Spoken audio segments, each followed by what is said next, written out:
Soyez les bienvenus sur le plateau télé des Journées francophones de radiologie édition 2022 et j'ai le plaisir de vous présenter mon invité. Professeur Romain Boursier, bonjour. Bonjour Madame Joly.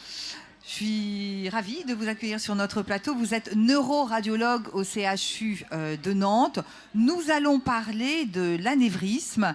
Qu'est-ce qu'on peut dire sur l'état des lieux justement de l'anévrisme ?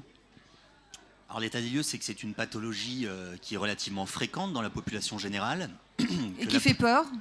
Alors qui fait peur quand elle est découverte, c'est vrai que le grand public connaît cet événement dramatique qui est la rupture d'anévrisme. Beaucoup de personnes ont des proches ou des connaissances qui ont subi une rupture d'anévrisme et qui peut être fatale dans un cas sur 3, mais il faut savoir que c'est une pathologie, la présence de l'anévrisme, qui est elle relativement fréquente dans la population. La plupart de nos concitoyens l'ignorent. Il y a 3% de la population qui est porteuse d'un anévrisme intracrânien.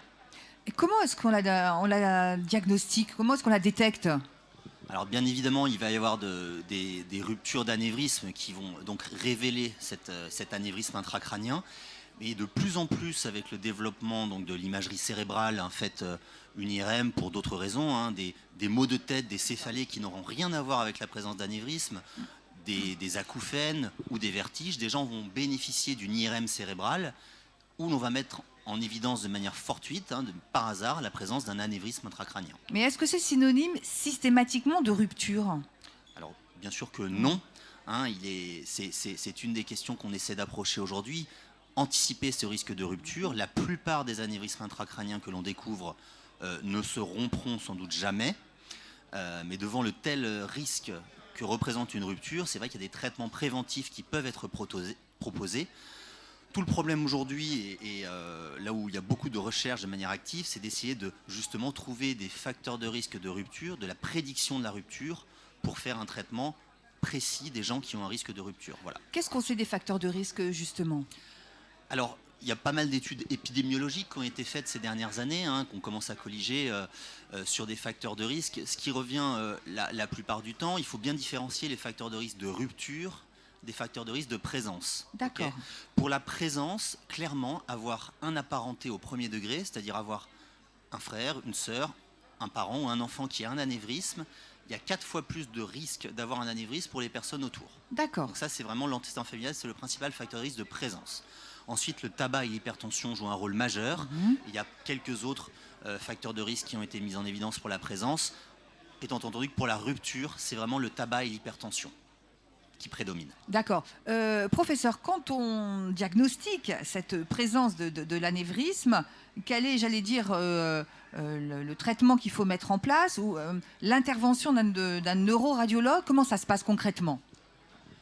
Donc c'est très important, donc c'est vrai que pour les radiologues généraux qui nous écoutent, et je vous invite à nous rejoindre dans quelques minutes, Salon Maillot, on va évoquer cette question, que dire face à un patient chez qui on découvre un anévrisme ?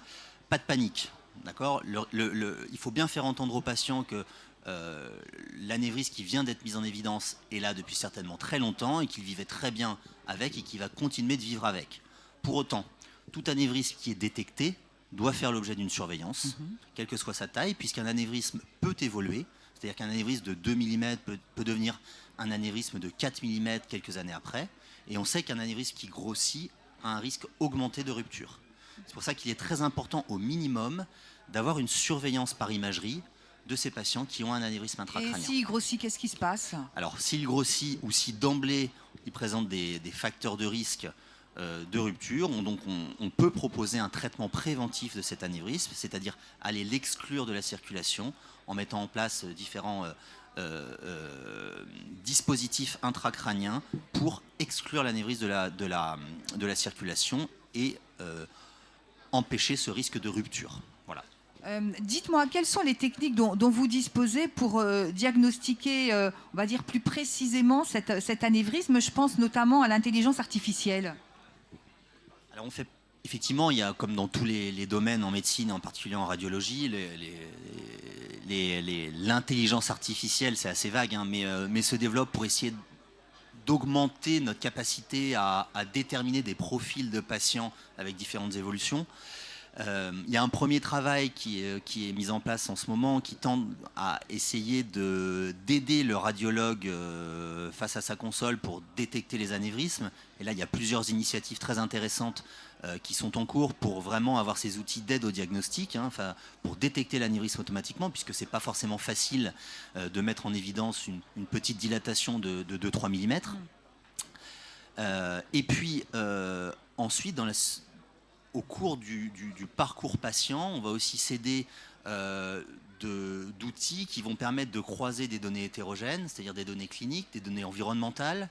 Il est intéressant aussi de penser aux données météorologiques. On ne sait pas trop si des variations de pression peuvent être liées à des modifications du risque de rupture. Enfin, d'intégrer, et c'est l'ère du big data, de nombreuses données hétérogènes dans des modèles prédictifs pour essayer d'anticiper le risque de rupture, puisque c'est, comme vous l'avez compris, ce risque que l'on redoute. Bon, bah écoutez, en tout cas, professeur, merci d'être venu sur notre plateau pour nous parler de ce sujet. Bonne continuation à vous. Merci, professeur. Merci. Quant à moi, je vous remercie de nous avoir suivis et puis restez avec nous. D'autres entretiens arrivent.